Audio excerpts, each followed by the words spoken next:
Bueno, pues muchísimas gracias por estar aquí el día de hoy. El día de hoy tenemos al periodista Amir Ibrahim, director del periódico Quintana Roo MX. En estos días pasados presentó en la conferencia de prensa del presidente Andrés Manuel López Obrador una investigación muy a propósito de los tiempos del Mundial, pero sobre todo muy puntual, que ha venido investigando desde hace tiempo, que es esta investigación llamada el Cártel del Gol, en la cual pues se habla de evasión fiscal, de presunto lavado de dinero, en nada más y nada menos el fútbol mexicano, uno de los temas más sentidos de los mexicanos. El director del periódico Quintana Roo MX, que lo tenemos por suerte el día de hoy aquí presente, mostró cómo presuntamente diversos clubes deportivos han realizado compras irregulares. También además muestra esta investigación cómo el gobierno de Tamaulipas entregó por adjudicación directa al equipo de Jaiba Brava más de 58 millones anuales a través de una empresa de fútbol, TM Fútbol Club. Y pues lo tenemos aquí para que nos hable sobre todo del proceso de esta investigación, Amir, y los principales hallazgos que encuentras con esta investigación. Muchísimas gracias por estar aquí, bienvenido. Al contrario, Romina, muchas gracias a ustedes por invitarme, Daniela, a su espacio, un espacio muy profesional. Pues la investigación yo la empecé en el 2019, esa es la realidad. En 2019 saqué el primer audio, digamos, en donde documento de una forma contundente, digámoslo de esta manera, que un director técnico estaba con su promotor, con su representante, haciendo pues una transacción, una negociación para poder llevar a un jugador al equipo de fútbol mexicano. Y estaba claro que le estaba pidiendo un dinero por adelantado por esa transacción, que necesitaba que le entregara dinero por adelantado. En esa época se hizo un escándalo, al director técnico lo corrieron porque era el director técnico de San Luis, el Atlético San Luis.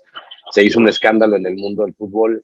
Nunca antes habían documentado realmente que un director técnico le agarrara dinero a otro por pues, contratar a un jugador. Y se hizo un escándalo. Al año de ese video, básicamente en el 2021, documenté ya toda la información que tenía, porque tenía un montón de información, contratos, conversaciones, audios, videos. Y el tema del fútbol no es, digamos, yo no soy periodista deportivo, soy periodista que puede documentar un hecho de corrupción, pero pues había que estudiar los nombres, había que estudiar de quién eran los modus operandi, es decir, toda el tejimaneje. Entonces me tardé un año básicamente en escribir el primer reportaje, que se llamó El Cártel del Gol, corrupción en el fútbol mexicano, en donde documento una red de promotores que representaban a directores técnicos, y a su vez todos ellos eran directores técnicos de primer nivel en el fútbol mexicano, y que la red de promotores había metido o vendido un montón de jugadores en México, y que la mayoría de esos jugadores iban a sobreprecio, es decir, iban al mercado sudamericano, y de ahí conseguían un jugador en $300,000, y un club mexicano en donde generalmente dirigía uno de sus directores técnicos, pues lo compraba asombrosamente en $1,500,000, $2,000,000, ¿no? Y bueno, como son contratos privados, realmente acceder a esa información es casi imposible. Entonces a mí me llega un paquete de información de repente muy amplio, y empiezo a ver que, bueno, correos electrónicos, y empiezo a cuadrar que ese jugador costó en Brasil 2 millones y el Tigres lo pagó en 4.5 millones, ¿no? Entonces, o sea, ahí documento en ese reportaje el Cártel del Gol. Pero pasa algo, yo dije, bueno, llevarlo a la mañanera, pues es un tema privado, quién sabe, todas estas cosas que están diciendo ahorita, ¿no? Pero pasó algo que a mí me llamó mucho la atención, porque resulta que a las dos cabecillas que yo había puesto en el reportaje, Greg Taylor y Manuel Velarde, como en las cabecillas de la red de promotores, pues después del reportaje, que se hace un escándalo internacional y que tiene 1,5 millones de lecturas en el portal,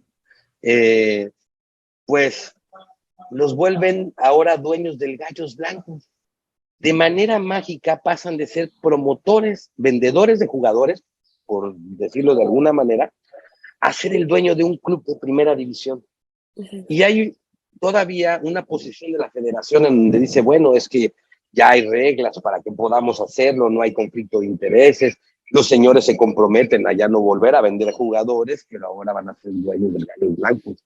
Y fue como una cachetada para mi reportaje y para toda la gente que leyó, para ese 1.5 millones de personas que leyeron, para todos los deportistas deportivos que documentamos el hecho, porque era la primera vez en México y que se había logrado documentarse con contratos, correos, audios, videos, o sea, toda una serie de información, este hecho que ya se sabía, pero que nadie lo había podido probar.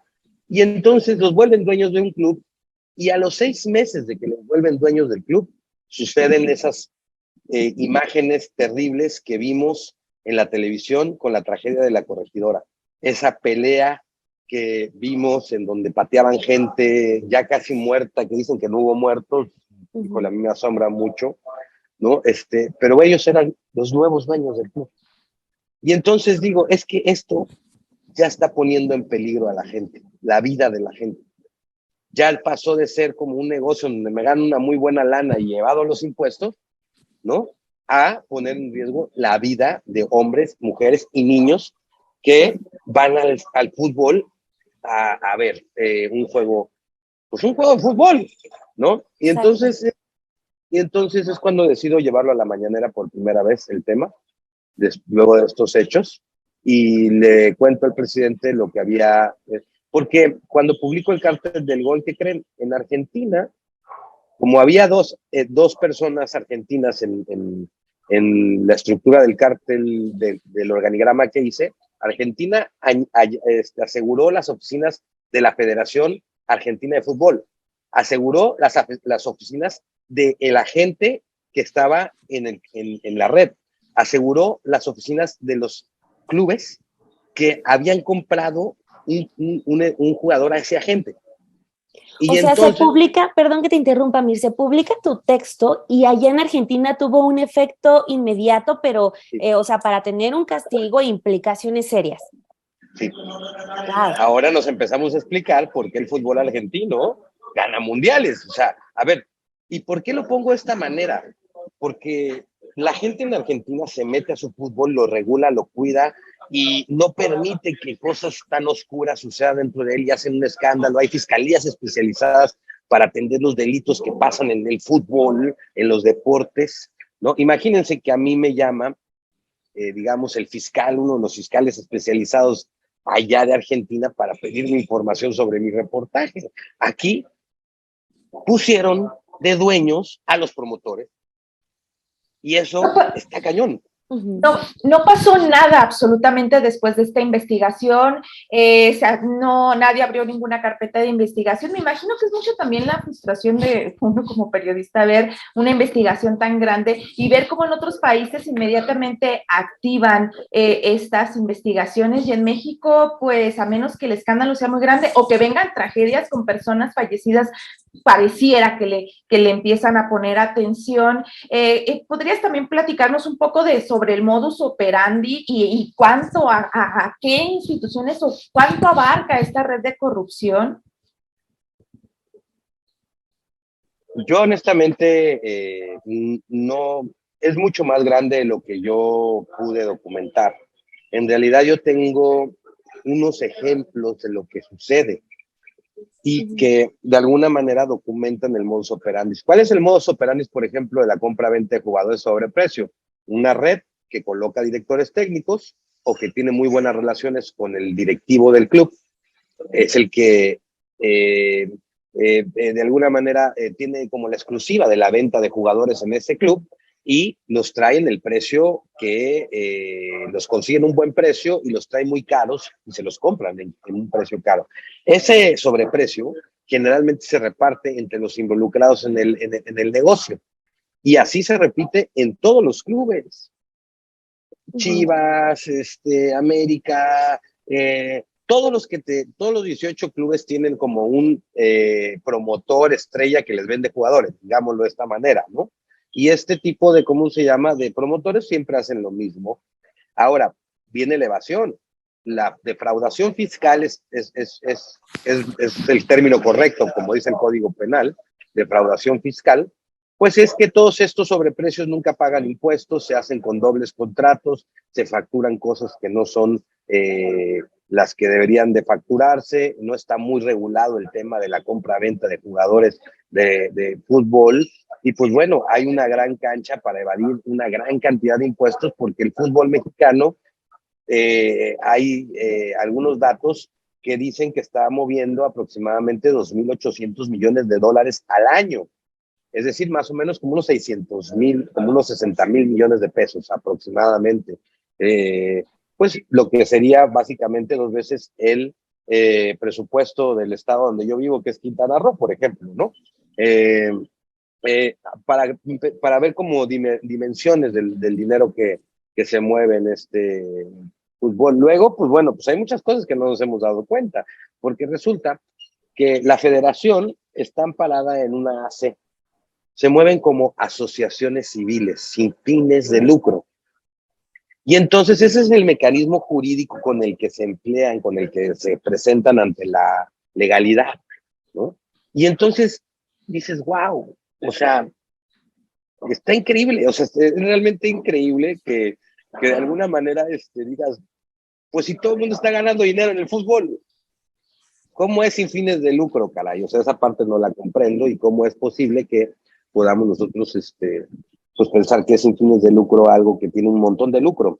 Y luego, pues bueno, pues viene toda esta evasión a través de las ACs, a través de los dobles contratos, de las facturas que no representan, digamos, lo que se está comprando, empresas fachadas, y bueno, todo este modus operandi que al final pues blanquea de alguna manera mejor el dinero para que no pase por el SAT y pues tengan mejores ganancias. A mí, yo quiero recuperar una parte crucial de lo que presentas en la mañanera, y también algo de lo que hablabas al inicio, de que sin tú ser un periodista enfocado en la fuente deportiva, pues de repente te encuentras con este tema en el que también saltan nombres de políticos. Me gustaría que tocáramos esos dos temas. Primero, lo que encuentras de la condonación. Sé que son temas amplios, pero si quieres los hacemos cortitos, pero o sea, me gustaría que nos explicaras tú cómo te vas encontrando con este tema de la condonación de impuestos que les aplicaron a varios clubes de fútbol, Enrique Peña Nieto y Felipe Calderón, y también los entramados que hay en los estados. Por ejemplo, está el caso de Tamaulipas con Cabeza de Vaca, pero también todo este mecanismo que tú encontraste con el Club Pachuca, en el que están políticos como Murillo Karam y también Miguel Ángel Osorio Chong, porque, o sea, insisto en esta parte que tú decías de que sin ser periodista deportivo te das cuenta de que el negocio del fútbol también tiene nombres de políticos metidos en ese negocio. El dinero público en el negocio privado del fútbol, ¿no? Es un tema bien interesante. El fútbol mueve millones y millones de pasiones en México, millones de anhelos y millones de gentes. O sea, por ejemplo, el tema de la Jaiba Brava, que es un equipo de primera de expansión, o sea, la liga de expansión es de primera división, pues por ejemplo le bajó el Cabeza de Vaca la cantidad de 58 millones de pesos, y esto se da al año. Y esto se da en un contexto en donde dicen, bueno, es que si quieres fútbol y la gente quiere fútbol, pues entonces, pues bueno, el que apoye el gobierno, ¿no? Fomente el deporte. Y entonces dices, wow, porque la afición de la Jaiba Brava es una afición que pudiera mantener a su equipo, porque va al estadio, porque gasta en playeras, porque le encanta el fútbol. Es decir, sería rentable solamente con su afición. Y aparte, pues están los derechos federativos, o sea, los derechos televisivos, varias otras cosas para hacer dinero dentro del negocio de fútbol. Pero, sin embargo, los gobiernos les bajan millones y millones de pesos. Por ejemplo, ese caso, que es casi, a ver, es que si los periodistas nos empezamos a meter en el tema de rascarle cuánto dinero público le han bajado los estados a los equipos de fútbol, vaya, créeme que nos sorprenderíamos de la manera increíblemente, o sea, muchísimo. Entonces, ¿qué es lo que pasa? Que además de que les bajaban dinero, les condonaban los impuestos en nosotros, en el gobierno de Felipe Calderón y en el gobierno de Enrique Peña Nieto. Y les condonaron cerca de 2.600 millones, que fue lo que yo pude documentar, porque, ojo, tampoco el SAT me quiso dar información. Ajá. O sea, me decían, yo no te puedo dar información porque son cosas, ¿cómo se llama? Privadas, que pues no me vayan a demandar. Entonces yo le hice como pude para encontrar la información. Bueno, somos periodistas, ¿no? A eso nos dedicamos, ¿no? Entonces, imagínense, no nada más les bajaban dinero público, no nada más les condonaban los impuestos, sino que también los evaden.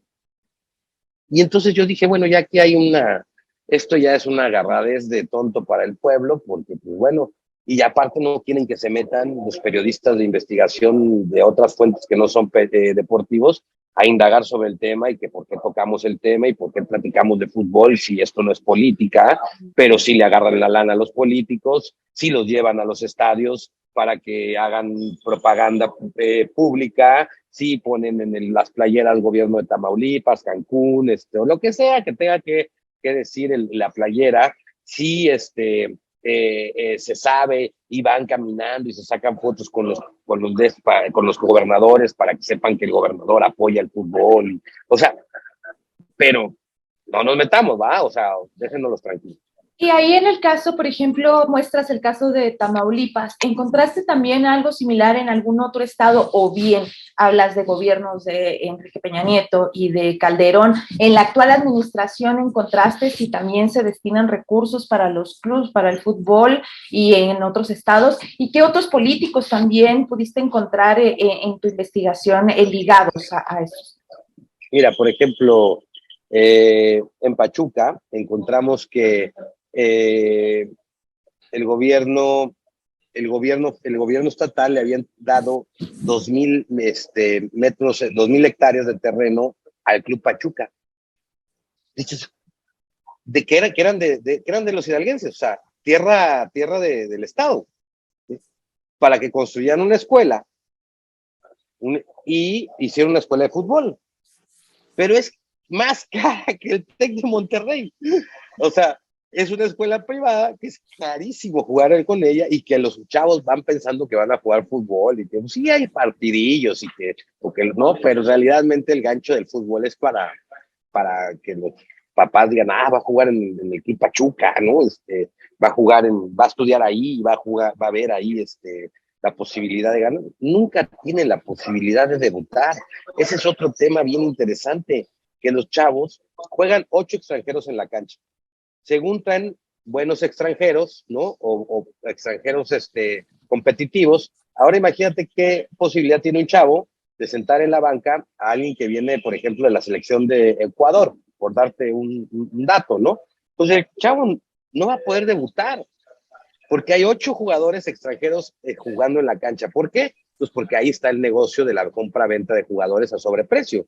Y entonces a los mexicanos les restan los espacios y de verdad tiene que ser maravillosamente bueno un jugador joven, así como un craquísimo, para poder tener el chance de debutar. Y luego, pues en este anhelo que tienen por querer debutar, por querer ser profesionales, a los papás les cobran dinero para debutarlos. ¿Qué 200, qué 300, qué 400, qué 500,000 pesos? O sea, de verdad. Y tengo documentadas muchas experiencias de padres que dicen, bueno, es que yo sí pagué los 200,000 pesos, lo metieron a jugar 2 minutos o medio partido y ya nunca más lo volvieron a jugar, lo metieron a jugar, ¿no? Entonces, hay mucho dinero público. Mira, yo la verdad es que invitaría a todos los compañeros periodistas que nos dediquemos a documentar cuánto su estado le da al fútbol. Yo logré documentar Tamaulipas, logré documentar Pachuca, sé de muchos otros, pero digamos, no me he metido a la documentación de esos datos, aunque existen, estoy seguro. Por último, de mi parte, Amir, preguntarte sobre el tema de Ciro Murayama. Lo comentaste en la mañanera, fue uno de los datos que más polémica causó. Él responde que no es verdad. Cuéntanos bien a bien qué fue lo que encontraste en ese sentido. de este personaje que ha cobrado un papel protagónico en todo este asunto también de política y del INE? Hay una gran investigación de un periodista, compañero nuestro, que se llama Mauricio Romero, que en 2019 fue el primero en donde empezó a hablar de que realmente los Pumas de la UNAM no le pertenecían a la UNAM, sino que era como una especie de privatización. Es decir, por ponerlo como ejemplo, la mina que tiene Grupo México, ¿es de Grupo México?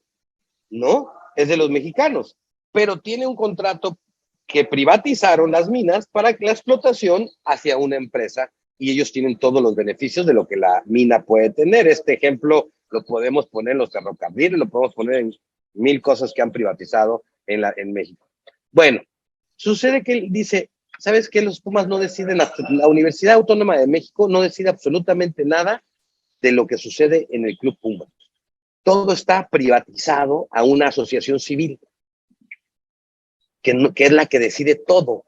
Y aparte, usa el estadio gratis, la universidad le tiene que dar mantenimiento al estadio y además le ha bajado 338 millones de pesos entre 2015 y 2019 a la AC para mantener al equipo.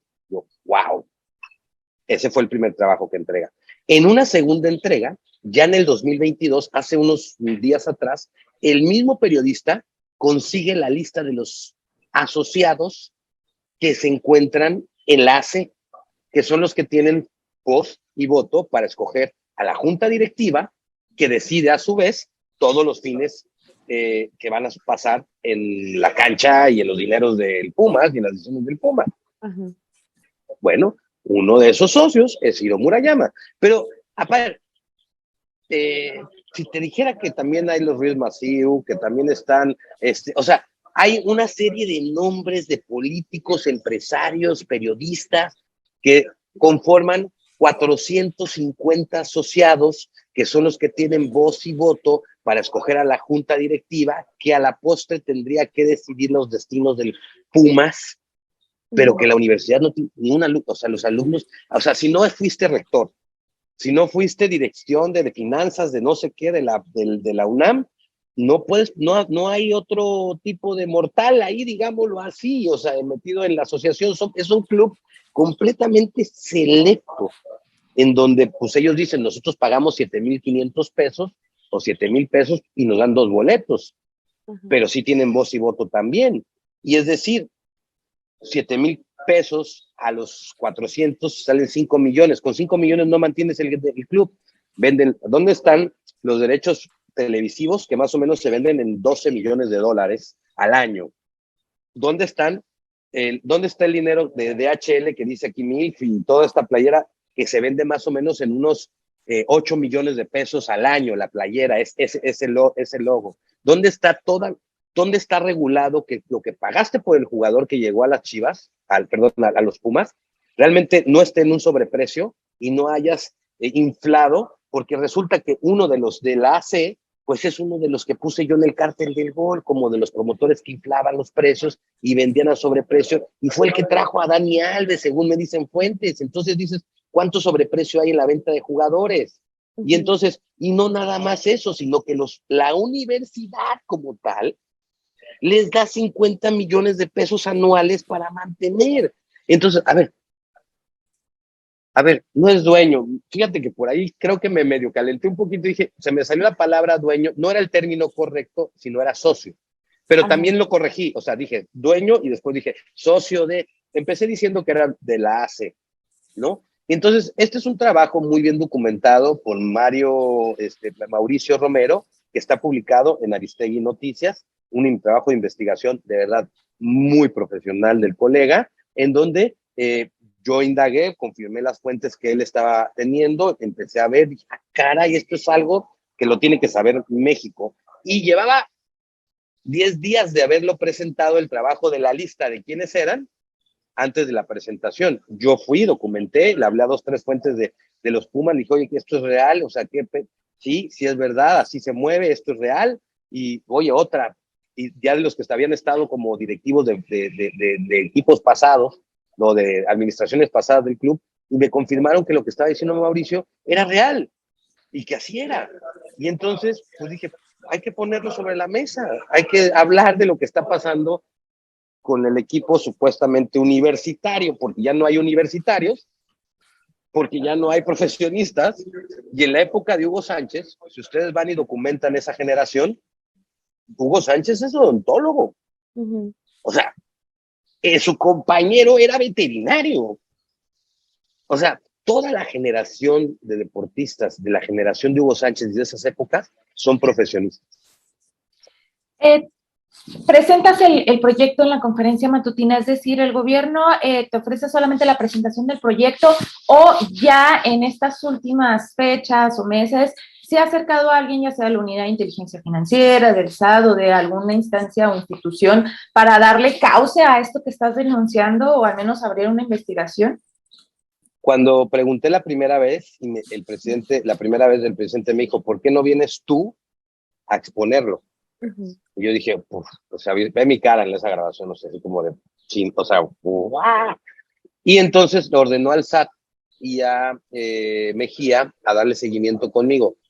4 meses después de esa pregunta fue que presenté, es decir, trabajé de alguna manera, no está bien dicho trabajé, o sea, de alguna manera compartimos, yo compartí con ellos cierta información, porque ellos al final no me quisieron dar absolutamente nada. Dije, bueno, entonces nada más querían saber qué quería yo, ¿cómo se llama? Publicar, ¿no? O sea, y pues bueno, según entiendo, en reuniones con el SAT y con la UIF, porque ya he tenido algunas, pues ellos ya tienen una investigación súper amplia de la cual no me pueden hacer partícipe y de la cual no me pueden ofrecer información, porque son datos reservados y que pudieran las personas investigadas ampararse o denunciar o a las instituciones. Y no tengo, lo único que sé es que ya hay una investigación enorme al respecto de lo que está denunciado. Ahora, las consecuencias no las sé. Después el presidente, después de la presentación, nos pidió hacerle una propuesta para que él mismo se le entregara a los directores, a los federativos, a los presidentes de la Federación Mexicana de Fútbol, de modo de que ellos pudieran echar mano de esa propuesta. Nosotros lo que estamos haciendo es integrar un comité, digámoslo así, de expertos en la materia. ¿Propuesta de qué exactamente? Pues una propuesta de cómo mejorar los vicios que tiene el fútbol. Por ejemplo, una de las propuestas, te la adelanto, ¿no? Es transparencia. ¿Cuánto costó ese jugador? ¿A quién se lo compraste y quién lo está vendiendo y cuánto está ganando de comisión? Uh-huh. Por ejemplo, transparencia en todas las transacciones de compra-venta de jugadores, que sea público. Es que, a ver, y es que en Europa es así, en Argentina es así. O sea, sí hay parámetros para irlo midiendo, pues, y comparando. Lo que pasa en el fútbol mexicano, asombrosamente nada más pasa en el fútbol mexicano. O sea, es decir, aquí somos el único país sin ascenso y descenso, por ejemplo, y eso lo hacen para que no desciendan sus equipos, no se van afectadas sus franquicias, no bajen de precio. O sea, somos el único país que aprueba la multipropiedad, en donde tenemos una persona que tiene 3 clubes, ¿no? Y que, imagínate, cuando se enfrentan entre ellos, ¿no? O sea, y el resultado determinaría si uno de esos baja a segunda de división. Imagínate el cómo se llama el choque de intereses que debe de haber en esas decisiones. Es decir, estamos haciendo la propuesta en donde, pues bueno, pues vamos a elaborarla muy profesional y entregársela al presidente de la República para que él, a su vez, como lo dijo él en la mañanera, se la entrega a los federativos y se lleven a cabo algunas propuestas que ven desde la sociedad civil, ¿no? Y desde el periodismo de investigación. Pues bueno, ahí tienen todos ustedes una partecita muy general de todo este reportaje de El Cártel del Gol, escrito e investigado todo por Amir Ibrahim, el director del periódico El Quintana Roo MX. Amir, muchísimas gracias por haber estado aquí en Café y Noticias y contarnos todos estos detalles tan sorprendentes. Esperemos que haya consecuencias buenas y pronto. Daniela, Romina, muchas gracias a ustedes. Muchas gracias a ti.